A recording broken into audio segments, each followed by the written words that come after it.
I'm in a real identity crisis here, Al. Nothing penetrates with you, Dawson. Who do you see in the mirror? Hey! Bell Grey, hot. Hello and welcome to the Incomplete series, your incomplete guide to every TV show you've never watched or that you have watched. This is the show where we watch the very first episode of a TV series and then the last episode of a TV series, and we try and figure out what happened in the middle. My name's Morgan, and with me is my good friend Aaron. Aaron, how are you? Very well, Morgan. Yourself? I'm feeling good. It's a nice day to record. We've watched an interesting show for a change. It's we good. have. Got your Earl Grey. I've got my Earl Grey. It's hot as always, nothing in it. Very nice. That's how I like it. Which leads me to my other good friend, Scotty. How are you? I'm well, thanks, Morgan. How are you? You're looking sharp today. Thank you. I'm feeling sharp. You're looking on your game. I'm on my game because for the first time, I haven't been interrupted in my introduction. It feels weird. It's because there's no Jeremy today. Where did he go? I think he's actually been suspended from the podcast. Because of his terrible reboot from Inspector Rex? Well, yeah, he's been sent to the human pound. And if we don't go rescue him in the next 72 hours, he may be euthanized. But Otherwise known as prison? yeah, priorities are record first, jazz maybe later. Let's hope he can pick the lock in time with his teeth. Oh, I'm sure he'll be able to. Well, he's been in every single episode, so I think it's time he had a bit of bench time. Rotate it out. Yeah, rotate it out. Look, let's not dwell on Jez. Let's just move straight past him and let's talk a little bit about True Blood. So we did True Blood this time around, and what did you guys know about True Blood before we had a crack at this one? Not much, just vampires, HBO, so a bit of nudity. A lot of nudity, not so much in the ones we watched, but No. I know the show had a lot of nudity. Yeah. I picked up bits and pieces along the way. What about you, Scott? Do you know much about it? Yeah, I mean, I'd forgotten that it was HBO, which it's a nice reminder. I always like starting to watch a show and you get that HBO title card at the start with the static. And yeah, like pretty much just vampires and sex. I knew it was those two things combined. Kind of like a raunchier Twilight sort of deal. I feel like that's exactly what it was. I mean, that's I think why I never watched it initially, because I knew a lot of people that did get into it early, and it just felt like this is really popular. Let's just put a whole lot of boobs in it, and we can make it more popular. It's not a very appealing concept to me. Yeah, you always keep your vampires and your porn separate. Yeah, well, you know, look, I know who I am. I know what I like, and those two things they don't. That work. Venn diagram does not touch. No. It doesn't work together. Not for me. Not for me. Before we get too far into True Blood, I just wanted to quickly just go back and just mention something about Inspector Rex. Oh, did you think this was better than Inspector Rex? Would you watch this ahead of Inspector Rex? Oh. Yes. Personally, I would. Oh, God, yes. Inspector Rex was actually pretty much unwatchable. Are we talking first episode or last episode? Either. Yeah, I'm happy with either. I didn't mind the first episode. The first episode of True Blood was interesting. Oh, no, I was talking about Inspector Rex. Oh, you were talking about Inspector Rex. Well, Jesus Christ. Did we watch the same show? If there was a bit more sex in Inspector Rex, then maybe... Inspector Sex. Inspector Sex. maybe it'd work out a bit better for you. That Venn diagram? I don't know. Maybe. I don't know. Keep your dog detectives and your porn together. It's the only way they can be. I had some issues with True Blood, so I'll get into them a bit later. But I think we all did, but as far as Inspector X goes, I feel like it's an objective fact that True Blood is the preferable show. I won't hear otherwise. I don't agree, but okay. I think it's binary here. Let's this is good. That is not. Scott is wrong. Let's agree to disagree. I think. I can't even entertain that. That's just not even a little bit. Well, why don't we just jump right into the first episode? You want to take us away, Morgan? Love to. We are introduced to a small town in Louisiana, Bontemps, where humans now coexist with vampires since the invention of synthetic blood, known as True Blood. Despite this newfound coexistence, it is very clear there's a racial divide between the humans and the vampires. We're citizens. We pay taxes. We deserve basic civil rights just like everyone else. Yeah, but, I mean, come on, doesn't your race have a rather sordid history of exploiting and feeding off innocent people? We meet Suki, a telepathic waitress who is desperate to get out of her small-town shackles. Bill, a mysterious vampire whom she is instantly drawn to. Oh my God. I think Lolo's just got its first vampire. Her best friend Tara and boss Sam, who is in love with Suki, are immediately dubious of the vampire's intentions. You know how many people are having sex with vampires these days? Sometimes those people disappear. After a run-in with some local drug dealers, Suki and Bill become even closer. I never thought I would be having sex with you. At least, not so fast. Meanwhile, her sleazy, oversexed brother, Jason, has a violent sexual encounter with a woman who is later murdered, and he becomes the prime suspect and is picked up by the police. The episode finishes off with a cliffhanger, with the drug dealers from earlier coming to get revenge on Suki, ambushing her in the parking lot after work.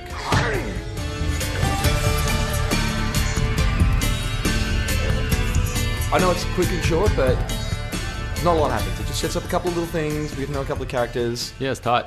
I'm instantly bored of Stephen Moyer's acting. Like, Which one's he? Is he Bill? yeah, he's Bill. Yeah. He's just so bland. What is it with these, like, male vampire protagonists just being the allure of them to whatever female character or whatever character's interested in them is just like, oh, look, they're like dark and moody. Yeah, it's love brooding and... Yeah. But I cannot think of anything worse. Yeah. Something it's that such a chore Say to be something, around. Jesus. Something to work with. Something that does really annoy me in that first episode is like when those two drug dealers, the whatever Mac and whatever her name is, What were they called? The rat something? The rat trays or rat something? trays or something like that. They're just scum. They're basically just scum. Just white trash down the deep south. They're like Team Rocket of yeah, True Blood. more or less. But I assume they don't last much past episode 2.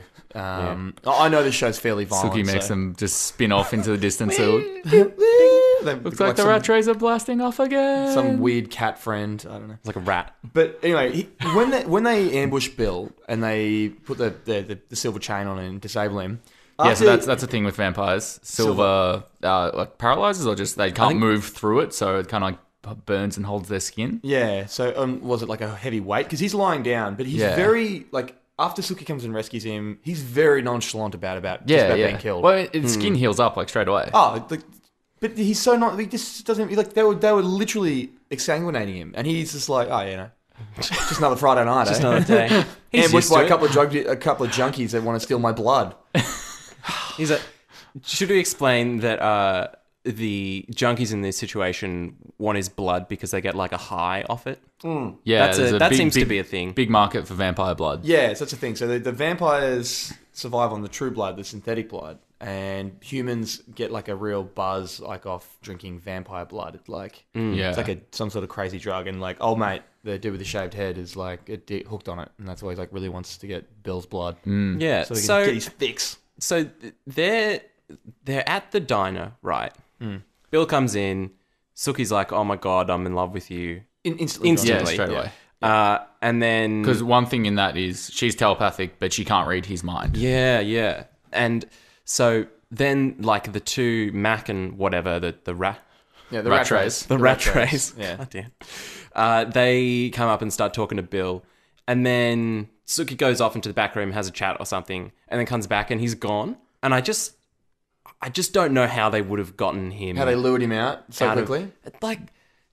Aren't did they vampires dangerous? Did they drug his glass of red? Or just like, I don't know, wrap silver around his neck and dragged him out? And everyone else in the bar is just like, yeah, whatever. Well, they're all pretty salty on the concept of vampires. Maybe They they're never just like... they never had a vampire in that bar. Just, turned a blind eye. Furthermore on that, I think it's just like how they lure him out so easily and how easily Suki manages to disarm them both. It just with like no experience. I don't understand like what this world is where She hit him with a chain, Morgan. Yeah. Just a tap on the arm with the chain, and then he was out. wrapped around his neck, and then that almost killed him. But then he was able to walk off. Yeah. With it still wrapped around his neck. His partner's like, oh, let's get out of here, while he's rolling around on the ground. Pull Just off. It was such a weird encounter, and then after that, it's like these are the two local drug dealers. They're obviously going to, and they know where you work. They know you by name. They're obviously going to come back. It's like 30 people in that town. Exactly. Make the police aware of this. I can't see how this is not something they're not aware of. Like, tried to murder this guy.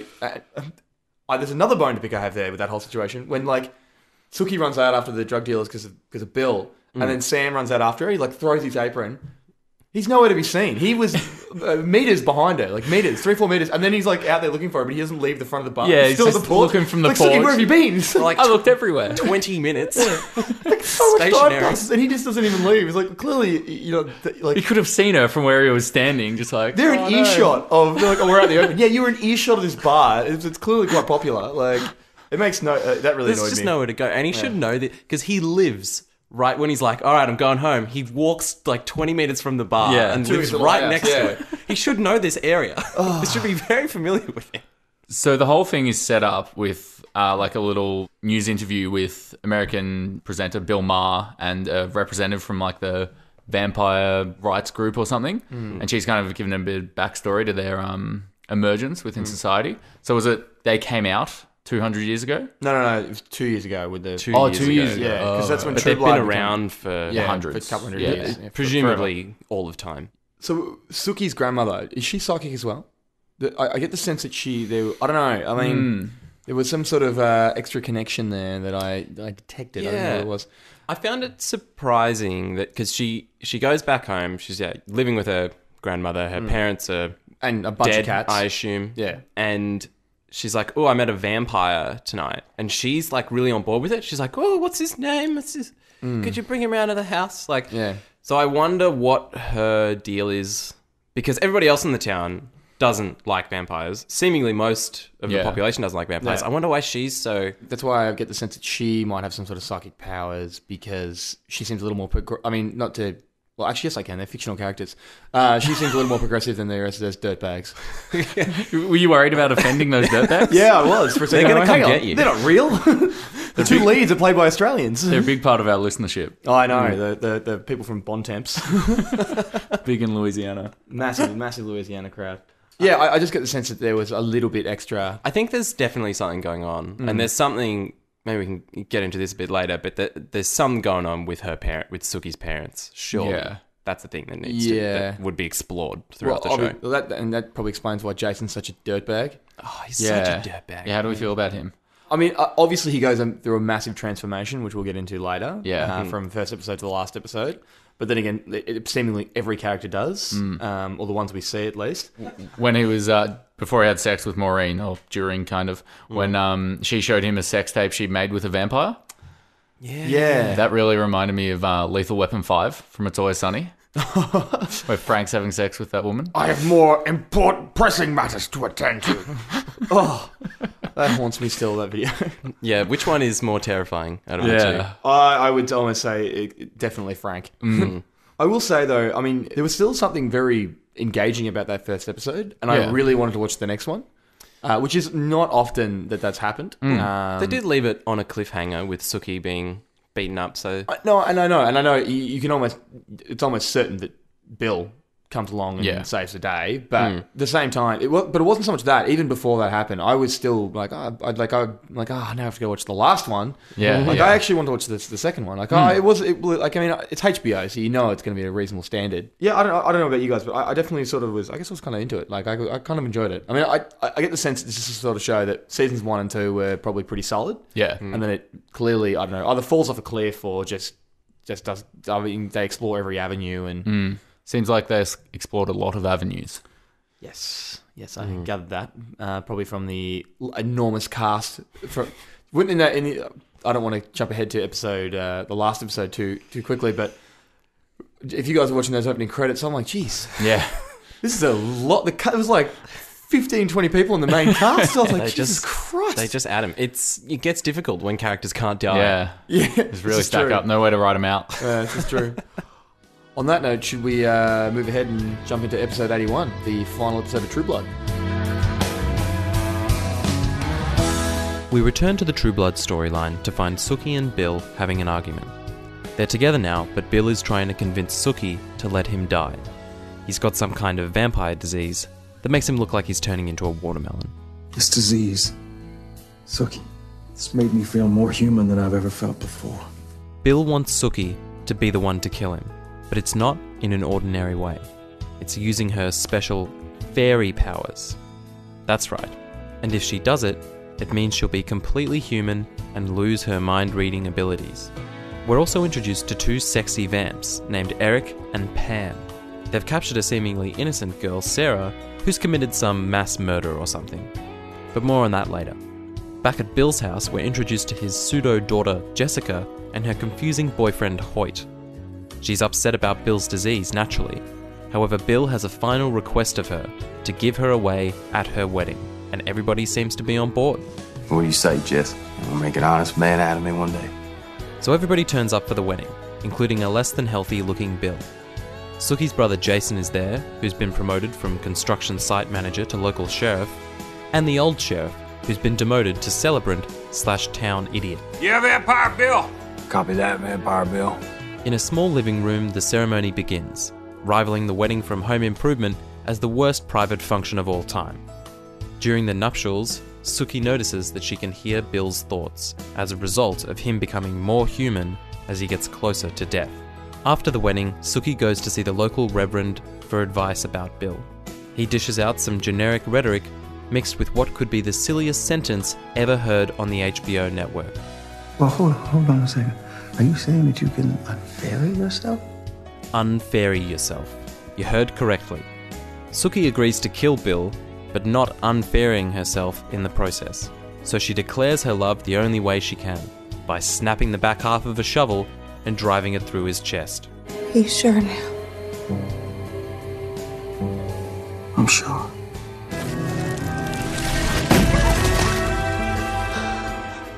If you're confused about the sound that you just heard, that was the sound of a vampire popping. Apparently, that's what happens in this show. Vampires pop. Sookie, now soaked in Bill's blood, fills the grave in and leaves. 5 years later, we catch up with the gang. Sookie is pregnant and married to some guy that isn't Bill. Her brother Jason has way too many children with his partner Bridget, and the two sexy vamps from earlier are using Sarah as a human keg to make a sexy, cool energy drink that keeps vampires alive, called New Blood. They all sit down for a lovely meal of chicken and blood and live happily ever after.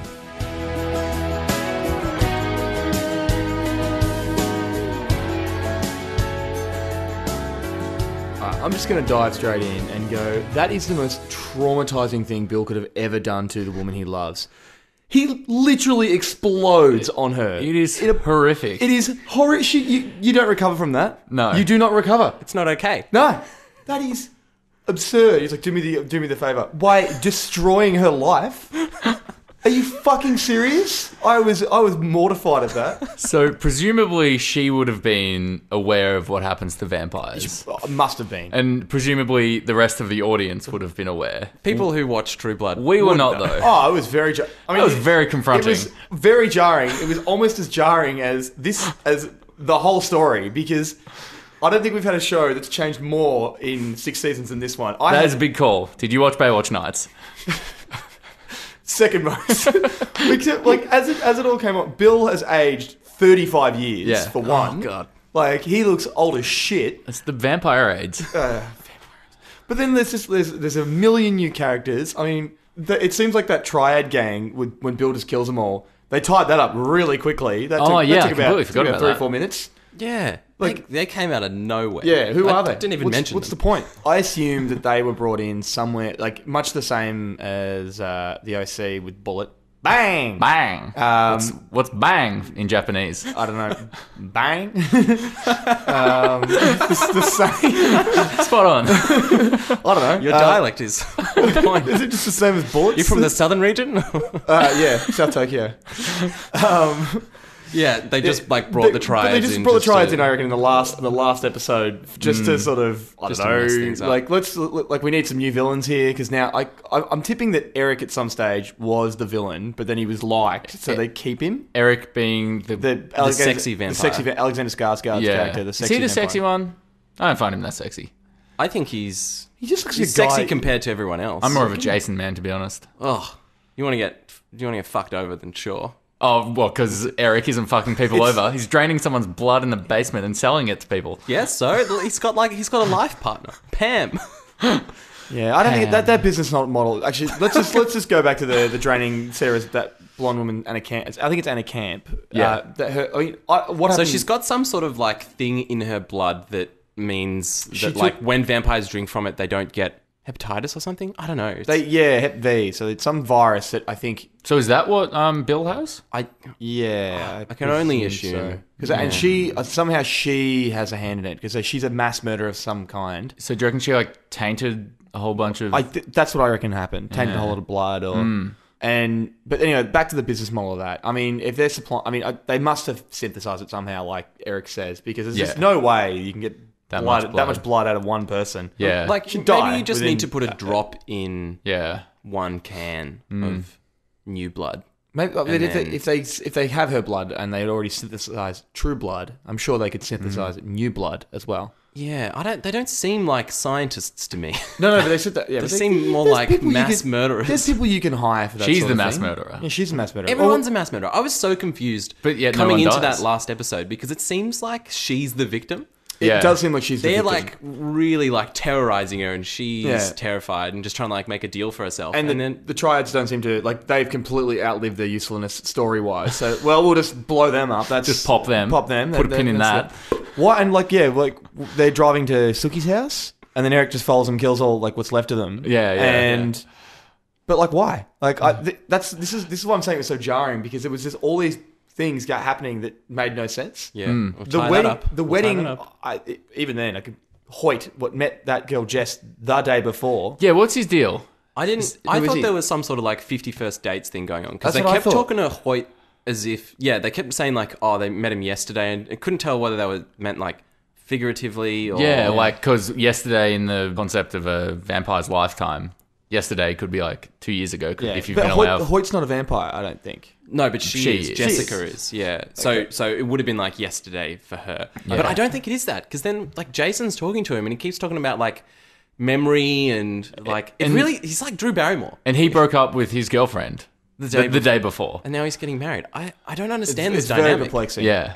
It's the first time I think I've been properly confused by a storyline. Yeah. No, that's what I meant by that. Like Baywatch Nights, the turnaround was crazy, but this was just like so much shit was happening, and it made you really needed to watch it all. Yeah.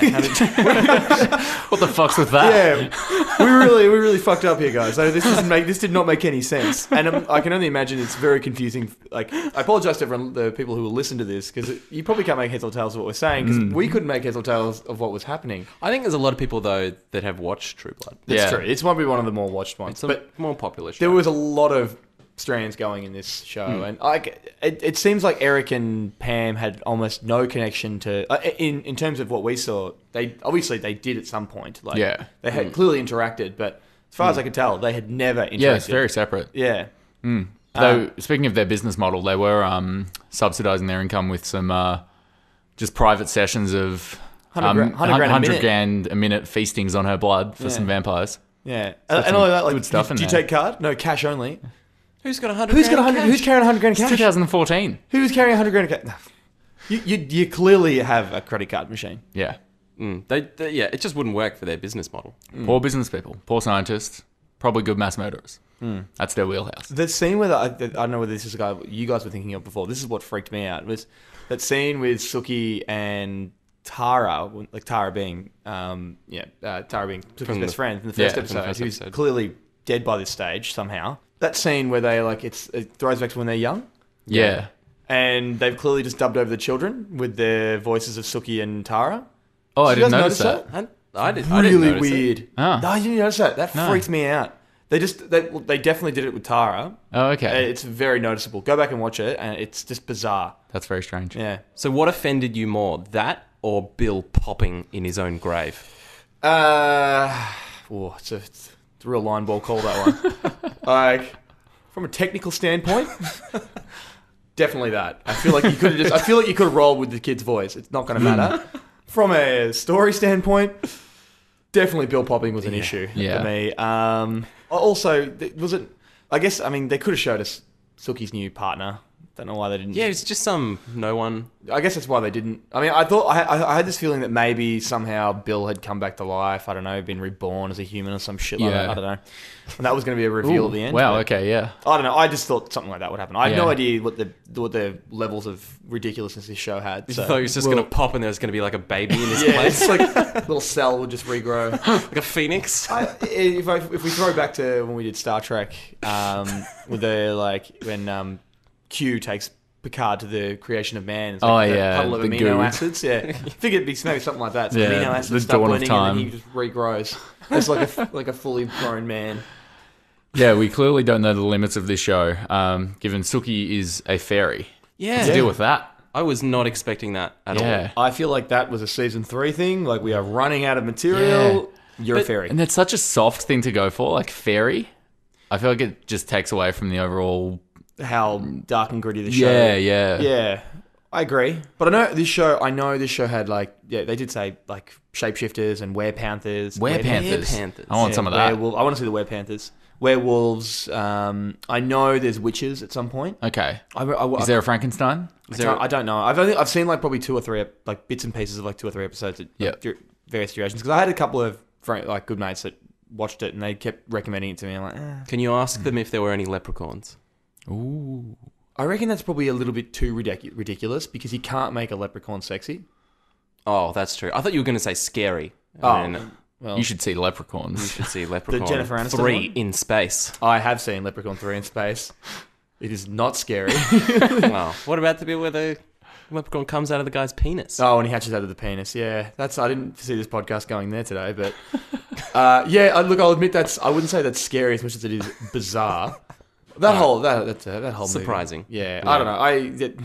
There's some things you just shouldn't do, and that's make a movie top of the list. Yeah, I think leprechaun out of the penis. Yeah, I mean, okay, so it's leprechaun out of the penis. Yeah, dubbing over children's voices with adult voices, and making Anna Paquin blow up Stephen Moyer in a grave. Like there's 3 no-nos that we've learned out of the golden rules. The golden rules of television of Hollywood. There was one bit where it was Eric and who was the blonde woman who was chained up? Sarah. Yeah. So they dropped some of their vampire blood into her mouth, and they say now, no matter where you go, we'll know where you are. So vampires can like track people if they've consumed their blood. Yeah, because that would tie into the like humans drinking vampire blood to get high sort of thing. Yeah, it's like, how are you ever going to get away with that? Because if they know where you are as soon as you've drunk it, they'll come get you. That's why you have to drain them completely and kill them. Then why'd they keep Bill alive if they wanted to drain him completely? Maybe they were only halfway. They were only halfway done. They only just started. Yeah, but you could kill him first. No, because you need the blood to pump. Right, because he would have popped everywhere.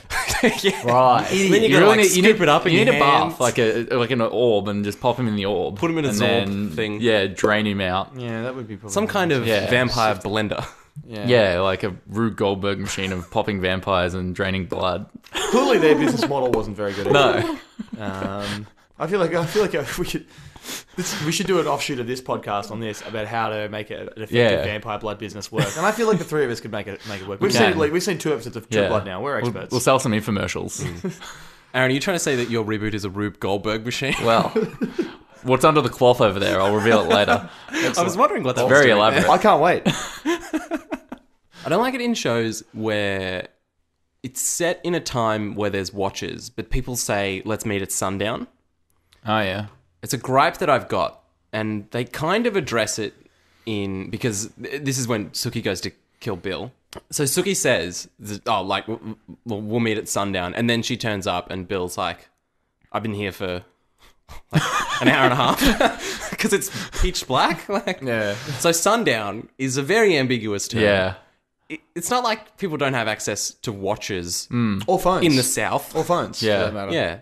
We saw that their phones were incredibly outdated. Yeah. Jason had a Motorola Razr the entire length of the show. 2010. 2014 was the last episode, and he still had a flip phone. He looked like the kind of guy that would have a shit phone and just keep it for 10 years. And he had the little leather clip in his belt. Oh, didn't want to use his pockets. I forgot to raise that earlier. What is he, like a 60-year-old businessman? Real dirtbag. Quick access.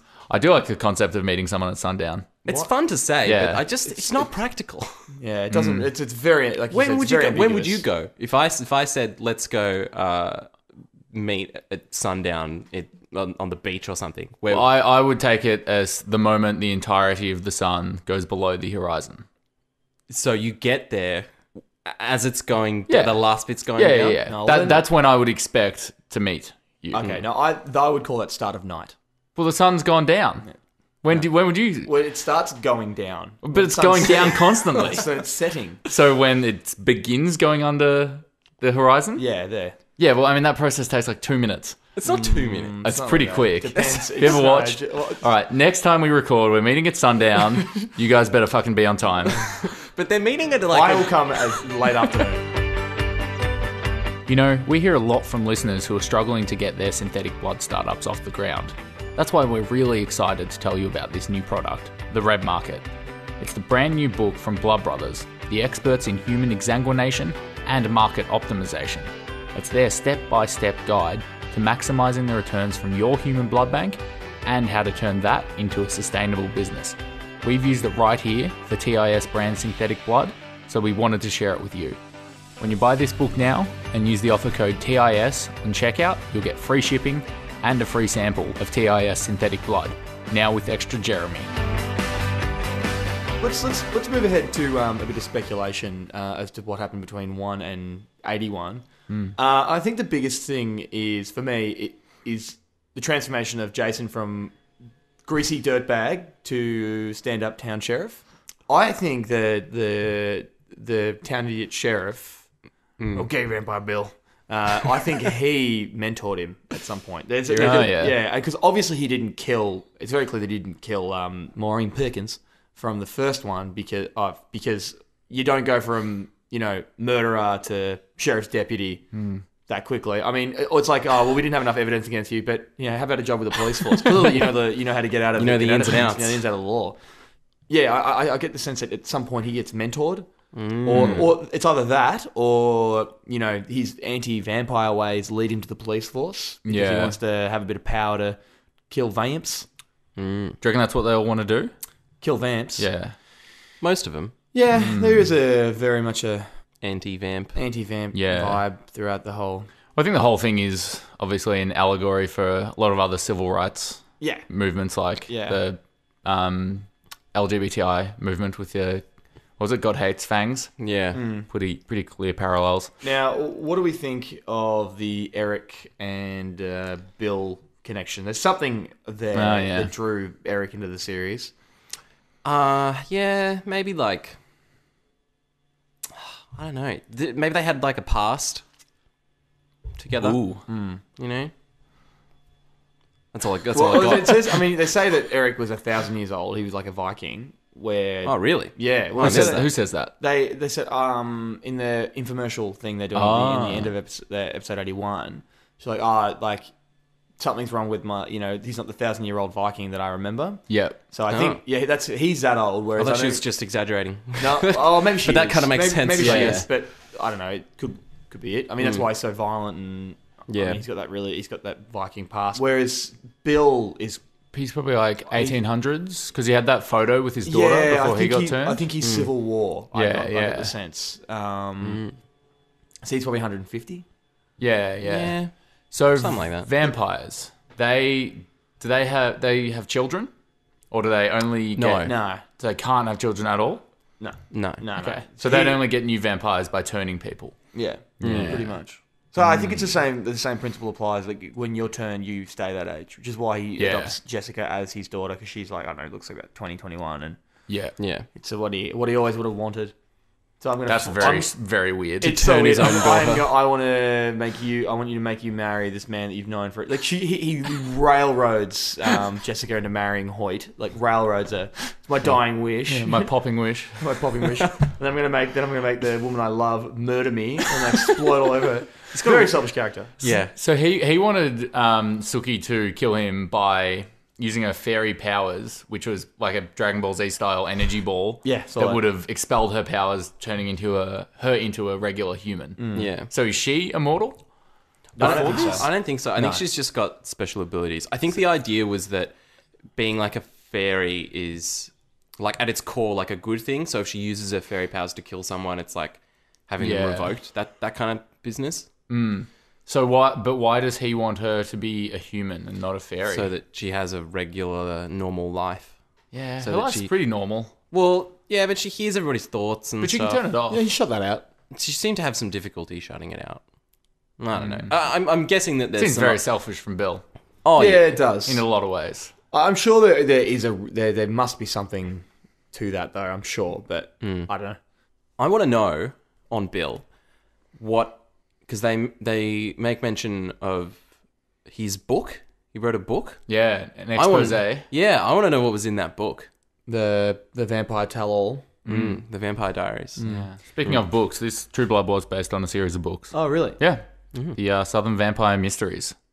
That's the Really? title? That's the title of the series. Oh, okay. So Southern Vampire Mysteries. I know, great title. Yeah, I can see why they changed it. They had like a book a year from 2001 to 2013. Oh, wow. Yeah. God damn. Bang. Bang. You could really inserted Bullet into this Oh, show very I'd easily. love that. He would have been right at home. Didn't need Bullet in the OC, but we need Bullet here. Yeah, Would he be a vampire? Vampire oil tycoon? He'd be like Blood tycoon? No, he'd be like Blood tycoon. No, he'd be like Dorian Gray, just be immortal somehow, ageless. Oh, right. That's why He's got all found these- some other way. Yeah, that's why he's got all these sons. They're The like elixir. they're the sons of his conquered like enemies. Like he conquered the Lord of Hanoi. So that's how you get Hanoi. So he kills the Lord and then turns their son. Yeah, into a immortal. That's what I mean. That's my theory, at least, with Bullet. With Just Bullet. to throw back to This the OC. is some wild spec. Yeah, some wild speculation. So Bullet somehow comes into Bullet somehow turned up. and that's how it crosses over with the OC. Yeah, naturally. So I think probably by this stage now, Bullet would have probably 18 sons. So he, at some Takes point, the firstborn. does he kill Sandy and turn Seth into a vampire? I'd say almost certainly the Lord of Berkeley. Yeah. So on Suki's mother, Yes. you know how before I was talking about how there's something up with her, like because she's so like on board with the whole vampire thing. Wait, did you say mother? Sorry, grandmother. Grandmother, yeah. Yeah, Suki's grandmother. She's just on board with vampires, like happy that Suki's met one and whatever. I reckon that when Bill went to meet Suki's grandmother, she's like a former lover of his, and that they had some sort of past together, like when she was 20 or something, like 60 years ago. Yeah. Seems like that's something could have happened. Because he's he's a decent looking guy. Somehow ages. I think it's good. I think I think the age comes from the fact that the actor's human. What? Yeah, it's not Are you real. telling me that I'm gonna age with time, Morgan? Is that what you're getting at? I didn't want to bring it up, but sadly, yes, this was not a documentary. You've really I thought the age was the disease. Yeah, the disease. I feel like the age that was just a convenient thing because Stephen Moyer was aging at an It's like, alarming oh, rate. gotta We've got to write do this in something. somehow. No, I don't know. He did seem to age like a lot more than the other characters. But no, I like it. I feel like they would have had a past. Yeah. So No, I think that's a good probably theory. That's a something juicy, like that. and because he's been around for 150 years or however long. What's it called when two guys have slept with the same girl? Eskimo brothers. What's it called when two girls have slept with the same guy? I assume it's Eskimo sisters. I don't know. All right, It's so the same thing. she's Eskimo sisters with her grandma. Oh, that's What is weird. I don't understand this Oh, concept. it's I from thought it was like wiener cousins. Is it? I don't know. You could. Yeah. Eskimo. Yeah, it's like a weird. You know what I mean, though? I It's know. just like a I know thing. the concept Yeah, that you're yeah. talking about. Yeah. Yeah. So that actually seems really plausible, and this show would definitely do something like Yeah, that. yeah. To be honest. All right, do you want to jump into our favourite segment every week where we reboot this show into a new version? I would love to do that. Do you want to kick us off, Scott? Okay, so I find myself having to do a lot of historical research with these reboots more and more lately. Really? Yeah, You like to go deep, don't you? I do, because I had to do it a bit with Zartrek. Had to find out what was going on with the Bolshevik Revolution. Yeah, and I've sort of gone down a similar path. So I'm going to Is it Civil War related? Kind of. All right, I'll let you go. So I like the idea of when Suki's grandmother was saying like, "Oh, can you get Bill back to the house so we can talk about the Civil War so she can get some, I guess like hard facts about it." Yeah. So I've kind of taken that and I've written a bit into the backstory of Bill. I don't think he's actually American. I think he's from France. Mm-hmm. And so this show is going to be called Vampire Bill, A Tale of Two Teeth. Ooh. And I like it. It's going to be aired on HBO. The show opens every week. It's just like, 10 episode season. Mm-hmm. Opens and Bill's sitting there on like a leather chair in front of a fireplace and like welcomes the viewers and starts to read from his book that he's written because he's a writer, as we know, which is called The Tale of Two Teeth. And it's all about the French Revolution and how it was actually influenced by a secret group of vampire elites and how they kind of like got everything going. Yeah. And sort of like, so he'll tell like a chapter an episode. Nice. And just like read from it. Maybe there'll be some tasteful reenactments of certain events. But it's basically like a tell-all on how that... On the French Revolution. On the French Revolution. The vampires. We finally get the truth. Yeah. I knew it. You knew it. Yeah, and so I think like the final chapter will reveal Napoleon being a vampire and sort of like goes into detail about that. So playing Bill, I've only cast 2 people. Playing Bill, we've got Patrick Wilson, who that's a good pick. I think looks strikingly like Stephen Moyer. Like Stephen Moyer. What else is he in? He's in Fargo. Yes, he is. Yeah, and he's in The Conjuring and other things that aren't quite as good as Fargo. And then playing Napoleon, we've got Toby Jones, who... Oh, yeah, that's a good pick as well. Is, the best way I can describe him... There was 2 Capote films that came out, and he was in the less successful one because he's not as good as playing Capote as Philip Seymour Hoffman. Yeah, I honestly was really hoping when you said playing Napoleon, I was just hoping you were going to say Danny DeVito. So, you've really crushed my dreams. That sex scene in episode. Exactly. Yeah, he can play. He's got the raunchy side to him. Don't worry about that. They're both. I didn't DeVito really has range. You need to play Napoleon. Yeah. I didn't know what Napoleon looked like before this, and he's not a good-looking man. Oh, Napoleon. Neither's Danny DeVito. Well, neither's Toby Jones. So 3 for 3. Full circle there. I was trying to think of like a good pun of like the "let them eat cake" Oh, thing. right. Let them eat blood. That'll do. Let them drink blood. Morgs, what do you got? Well, mine isn't as sort of I guess dense as yours. Yours is quite rich in content. Mine's a lot less. Yeah, mine's a lot more simpler, but it's a bit of a heartstring. Minimalistic. That's the word. Yeah, I've taken a leaf out of Aaron's book. So it's set in Melbourne, where we are recording Close from. to home. Yeah, it's and it's set sort of in a parallel, same timeline, same universe. So it's 2 years prior to the release of True Blood. Yep. A young man in Melbourne is turned into a vampire, and sort of doesn't know how to deal with it. So he sort of just sort of takes off and leaves his family, like sort of leaves his girlfriend, leaves his family, just sort of doesn't want to hurt them, knowing that he's a vampire. And inside that time, he's like golden retriever, his best friend, Buddy, tracks him down to reconnect with him because they're best buds. They just do everything together, and so his golden retriever tracks him down, and then True Blood comes out, and then him and his golden retriever, he takes the True Blood, and all of a sudden he can reconnect. He reconnects with his family. Oh right, sorry, I thought you meant the show. Yeah. No, sorry. What? No. So True Blood comes out, and then he can sort of reconnect with his family, and like he's worried that the family will reject him, and this character's name's Will. Oh god, Vampire Will. The old Vampire Will is worried that he'll be rejected, but his family embrace him, and his girlfriend embraces him, and he's like, maybe, and it's all because of the dog brings him back. His best friend brings him back to the family, and and the True Blood, he can live a normal life. So then he sets out to start reconnecting all these goes out with his dog, and they go to just places around the world, and they try and reconnect long lost vampires with their family, and long lost family. Let's say, vampires have been alive for 200 years, tracks down the relatives, and like this is, and they learn the story, like learn each other's stories, and so he starts bringing them back together. He does this with his dog Buddy, his golden retriever Buddy. So it's Vampire Will be played by Josh Lawson. Yep. He's funny. He's got a bit of range. Every time you go to just something Australian and funny, Josh Lawson works. Yep. And just golden retriever. We can find a well trained golden retriever named Buddy. The show is called True Bud. Oh, very good. You know where I thought you were going? I thought it was going to be like is it Who Do You Think You Are? Yeah, that's what I was thinking. It's a little bit like that. But I just like, I got the idea from just like Air Bud, and I was like going to make the dog a vampire. I'm like, I don't know how that's going to work. Yeah.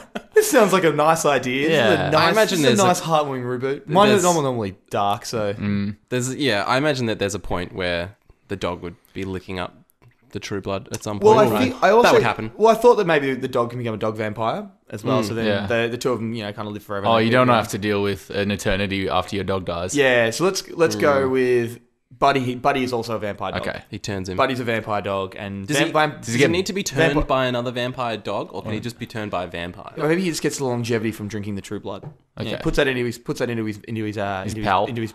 into his chum. True pal. He's a true pal. Yeah, and then Vampire Will and Buddy go around the world. True Blood. Simple yet elegant. I like it. Big A. The whole time I was trying to think of one, all I could think of was like a Cracked article from years ago when there was just people making up awful titles for Matthew McConaughey movies. Oh. This was before he turned it around, before the Reconnaissance. Oh, I love the Reconnaissance. Yeah. Such a good name as well. I've never heard that before. Have you never heard the Reconnaissance? It's the greatest thing ever. And then one of them was a vampire movie where pro boxer Ed James thought he was ready for a fight with a vampire boxer called Vampire Jones. What he wasn't ready for was falling in love. The movie's called Down for the Count. Oh, shit. That's so good. Yeah, it's an amazing list. We'll post it up. So that occupied a lot of my thinking for a while. But my most interesting thing about True Blood was like how vampires would have integrated into society. Because obviously being millennia old, there'd be a lot of issues like integrating with humanity. Yeah. So my reboot is a legal show that explores like how vampires fit within the justice system, because I think there'd be a lot of issues with like legalities with vampires, like if a vampire kills a human, like what does that mean? Can't give a vampire like 25 to life. Can you pay a human for their blood? Exactly. A lot of stuff going on. Interesting, yeah. So I want to explore that. The show is called Law and Order SVU, Special Vampire Unit. Yeah. Yeah. So we'll mostly focus on like the legal side of it, but I've recast a few. I've got my cop duo. The young upstart is Michael B. Jordan. Nice. Yep. The old grizzly cop is Munch.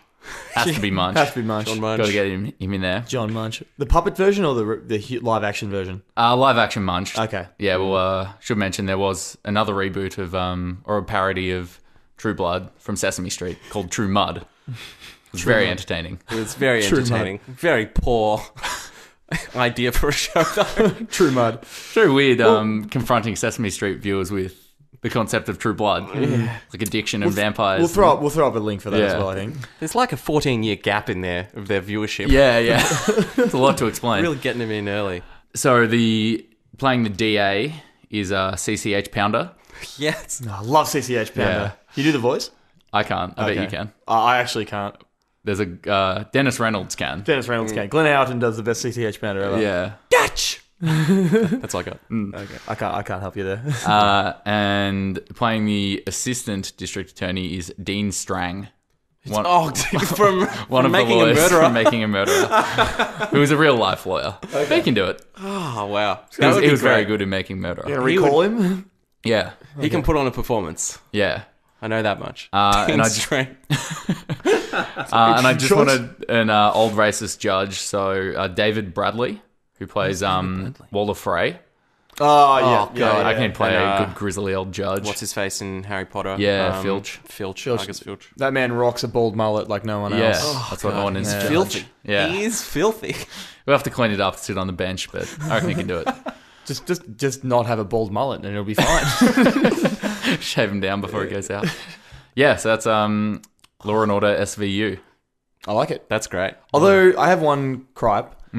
I feel like you might get into some copyright issues with the title. Don't worry I think about you it. just get them on board. You get what, Dick Wolf? Yeah. Dick Wolf. Another Dick Wolf production. Dick Wolf production. Dick Werewolf production. Dick Werewolf. Perfect. Dick Panther. Dick Panther. That's awesome. I'm trying to think of legal issues that, because you're ticking some boxes there. Like there's people that like those like crime procedurals and like you get really into the law side of things, and then you're crossing them over with all the people that like True Blood as well. Yeah. And getting in on the big vampire market. money. Yeah.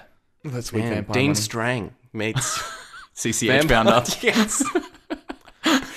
What a formidable rivalry. It's an interesting choice.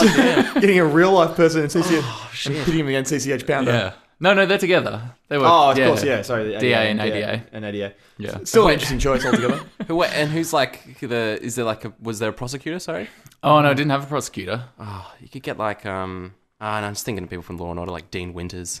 Yeah. You just need some like a piece of shit kind of guy who's You went to Dean Winters first? Dean Winters is a piece of shit. He plays a good piece of shit. John Delancey. No, he's just annoying. Court will hear. That's the kind of court we're going for. Yeah. Oh, no, Jonathan Frakes. Riker. Commander Riker. yeah. Commander Riker. Yeah, every time he walks into court, just the flips the backwards chair sit on the around, chair. It's got the beard. Yeah, perfect. You have to have the bearded Jonathan Frakes. Yeah. Not the non-bearded one. I really want to see this show. Or could you just get Worf in there? Just a Klingon. Just have a Klingon. Let's really mix it up. All right, now we got all the market covered. Exactly. That's a Venn diagram of those three genres, and we've got Law and Order Special Vampires Unit in the middle. Star Trek, Law and Order, Special Victory. Yeah, there's a lot of semicolons in there. Yeah, so much overlap with Making a Murderer. Oh, wow. Christ almighty. We've gone a little too far there, I think. But, Let's pull it back. Yeah, let's pull it back. Pull it back a bit, And please. let's maybe just jump into our last little look at True Blood. So you guys, you think you'd give it a crack, maybe? Okay, now that I've seen the end, I definitely wouldn't keep going with it. But I could actually see that season 1 was probably pretty good. And honestly, I probably won't watch it. But I could watch it. I could go home now and watch episode 2. Yeah, I wouldn't watch it, but I can see the appeal. If you watched episode 1 back in the day, do you think you would continue with it? Depends how much time I had on my hands. Yeah. All of it. All of it? All the time. Probably. Instead of doing nothing for eternity, I'd watch True Blood for 7 hours. But I don't know, there's a thought-provoking show. And I got a few laughs. Yeah, there's a few good gags, and I just think it would have got lost in like the mess of awful characters and awful accents, and they would have really started stretching for storylines pretty early. It feels like they throw a lot in. Yeah. So I especially I think it's sort of one of those shows that just I think the first season was probably really well written, and then it just the exponential growth of it gets just too wide. Yeah. Because there was too much to tie up at the end. Yeah. Clearly. Then they chose, well, all right, we got to tie up Eric's storyline and the one of Bill and Suki. And it feels really rushed. Oh, we'll just have Suki blow him up in a coffin. That'll do. Yeah. I think most HBO shows would be very watchable for the start at least. So I agree, yeah. Yeah. Certain quality. Yeah. And that, I mean, I guess that a lot of the elements of that show, I think it does boil down to a bit of soap by the end. And naturally. Yeah. Seems like you're heading towards a no. You're more of an Inspector X man. I'm more of a dog cop drama kind of guy. I mean, it wasn't unenjoyable. I get really hung up on just characters that I just don't believe. Yeah. And the whole thing with Suki, like being like completely enamored by Bill, I just can't get past it. Even if they explain it off in some kind of like, oh, vampires have some sort of magical attraction. Yeah. Like it's just not satisfying. Yeah. And 7 seasons just seems like a slog. I reckon fans would have been slogging towards the end to get through. Yeah, I think I get the sense that this show was, a star that burned really bright early, and it came at the exact right time of with the Twilight, Vampire Diaries, and all that garbage coming at the same time. This one had a little bit more substance than those, and HBO pick up something. They don't pick up junk. They pick up something that's decent, but sometimes you can't. You can't polish your turds. So. You were desperately trying to think of a more eloquent saying there. I could see your mind. You didn't want to say it. I didn't want to say it. I really was. But I shouldn't say that because I don't think it was that bad. But they clearly just kept stretching it. Yeah. And I'm tipping a lot of people who started this wouldn't have seen the end of it. I can tell you that the episode 1 had an 8.1 on IMDb to a 5.2 of the last one, which is a massive... Not satisfying. Yeah, that ain't I don't think great. people were very happy. And the finale's probably higher than the rest of the Yeah, most episodes. of the time the finale peaks because they do tend to wrap up some loose ends and people are just generally Yeah, happy to do see some some fan service and- conclusions. It does go either way with that, I found. Yeah. If you look up like How I Met Your Mother is a great example of first one to last one. Last episode is like a 4.6. Yeah. It's been so heavily maligned. I actually like the last episode of How I Met Your Mother. I feel like that's something that was built up so much throughout the course of that show that there would have been very hard to satisfy. A lot of dissatisfaction because the entire show is based around like the answer to that question: How I Met Your Mother. Yeah, you're never going to answer that well. And they twist it in a way that I think annoyed people. But if you look at, and Dexter's another example where highly rated, Jesus and Christ. the finale of that is awful. Yeah. Awful. I was really enraged as a fan. I've never watched it, but it sounds dreadful. All you need to do, just watch it to season 4, the end of season 4 with John Lithgow. Just pretend that's the end. Yeah. It's better. It's like, just better that way. Yeah. Season 5 wasn't that bad. Season 5 or something with Supernatural. They kind of like wrapped it up nicely then. Yeah. And then you can see like the last 2 minutes where they tacked on the bit to keep it going. Yeah. And now it's still going. Yeah. Is it still going? It's still It's going. like season 12 now. It's crazy. Yeah. Yeah. So you can... That's far too long. Yeah. The same thing happened with Stargate. They were going to wrap that up at season 5. Yeah. Then they got greenlit for a 6. Yeah. And then they were going to wrap it at 6. And they got greenlit for a 7. And then they were going to wrap it at 8. And then they got greenlit for 2 more. So they had to start. They had to redo everything. They had like 5 They make it work. Maybe it's my Stargate goggles. I don't know. Oh yeah, But, so they were still good quality. I mean, from memory, they're actually Good enough for the fans. They got a little bit better, I think, just because with sci-fi shows, when the technology gets a bit better to do effects, you can sort of explore things a little bit. But yeah, I mean, I think it's one of those things that finales can go very much either way. And I think with shows that are kind of stretched really far, and then and when you keep getting stretched, you have to keep opening up new story streams, and then when you have to close them off really quickly, it's never satisfying. Yeah. No. So I think that's what really happened here with True Blood, without. Yeah. Obviously, we haven't seen the middle, but we pretty much have. Like, we know what happened. Case closed on this. Exactly. Overstayed their welcome. Exactly. Case like closed. most shows, I think we've found from doing this podcast. Yeah, exactly. Most shows overstay their welcome. Yeah. The only one that I was just thinking then, the only one that I think I would actually like watch in between knowing the end and knowing where it ended up was Star Trek. Yeah. No, I agree with you there. I would definitely watch more episodes of Quantum Leap. Not sequentially, but I'd pick out some here and there. You could just put one on. Yeah. I swear you were going to say Baywatch Nights. No, I'm okay. I have watched a couple of episodes more of Baywatch Nights. Jess and I have traversed into it. And I can tell you how I said, I think I can remember the first episode had a 6.7 and then the next one's had like 3.5 and 3.2. Yeah, that's that much of a difference. Just keep it as a standalone. They put all their eggs in that first episode basket, which was still garbage. It's not a good basket. And then they had no more eggs left. Yeah, Jay Peterman was in one of the episodes. Oh, really? That much, but yeah, it was not good. But we're getting off topic here, so we probably should wrap things up. Scott, where can people find us online? So if you search for the Incomplete Series on Facebook, you can find us there, facebook.com/The Incomplete Series. We're also at TIS Podcast on Twitter. You can also find us on Instagram as The Incomplete Series. And you can head over to our website, theincompleteseries.com. We have a brand new submit your own reboot page. So if you've seen True Blood, want to throw out some ideas, or even if you haven't, let us know what reboots you have. And also we've got some show note pages for each episode. So everything we've mentioned will have links to some stuff. So you can check out Dennis Reynolds doing CCH Pounder. It's pretty good. I highly recommend it for those who haven't seen it. It's always sunny. If you are confused at any point in the show, please refer to the notes. Refer to the notes. Yeah. All right, cool. So we'll just leave it there. So thank you, Aaron. Thank you, Morgan. Thank you, Scott. Thank you. Thanks for nothing, Jez. And we'll catch up with you guys soon. Thanks for listening. Ow!